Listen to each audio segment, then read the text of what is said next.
आज अधिक मास की कमला एकादशी व्रत कथा। त्रेता युग में है वंश का एक राजा था जिसका नाम था कृतवीर। वह परम प्रतापी राजा था, धर्मवान था। राजा की कई पत्नियां थीं, लेकिन किसी भी पत्नी से उनके कोई संतान नहीं। राजा बहुत चिंतित रहते थे। उन्होंने कई उपचार कराए, लेकिन संतान नहीं हुई। राजा ने तपस्या की, फिर भी संतान नहीं हुई। रानियों ने वन में जाकर के तप किया, लेकिन फिर भी संतान नहीं हुई। राजा बहुत चिंतित, और राजा ने अपना राजपाट छोड़ करके मंत्रियों को सौंप दिया, और मंत्रियों को सौंप करके राजा अपनी रानी पद्मिनी को लेकर के वह जंगल में चले गए, वनों में चले गए। वहां जाकर के तपस्या की, फिर भी राजा को संतान की प्राप्ति नहीं हुई। फिर रानी पद्मिनी महर्षि अत्रि की पत्नी अनुसुईया के यहाँ पर गई। उन्होंने वहां जाकर के पूछा, हे माता, मैं बहुत परेशान हूँ, बहुत दुखी हूँ।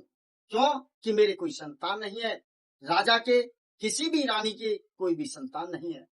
संतान कैसे प्राप्त होगी, वह हमें बताएं। माता अनुसुईया कहने लगी, पद्मिनी, आप ध्यान से सुने। अधिक मास के शुक्ल पक्ष की एकादशी को कमला अर्थात पद्मिनी एकादशी कहते हैं। इस एकादशी का आप व्रत करिए नियम के अनुसार, तो आपको संतान अवश्य प्राप्त होगी। रानी पद्मिनी ने नियम पूर्वक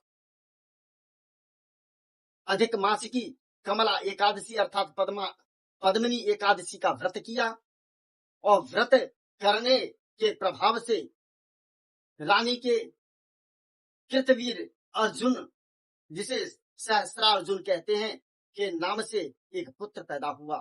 जब रानी तपस्या कर रही थी, तो वहां पर भगवान विष्णु वहां पर प्रकट हुए, और भगवान विष्णु ने कहा कि आप मुझसे वरदान मांगे। रानी पद्मिनी ने भगवान विष्णु ने कहा कि यह वरदान मैं नहीं मांगूंगी, यह वरदान मेरे पति स्वयं मांगेंगे, इसके हकदार वह स्वयं है। तो कृतवीर ने कहा भगवान विष्णु से, हे भगवान, हमें ऐसी संतान दीजिए जो कि उसका वध या उसकी मृत्यु किसी के हाथों से ना हो, उसकी मृत्यु हो तो केवल स्वयं आपके हाथों से हो। तो भगवान ने आशीर्वाद दिया, और उस आशीर्वाद से सहस्त्रबाहु अर्जुन का जन्म हुआ, और वह इतना प्रतापी हुआ। सहस्त्रबाहु अर्जुन ने आगे चल करके लंकापति रावण तक को बंदी बना लिया, और वह इतना प्रतापी पुत्र पैदा हुआ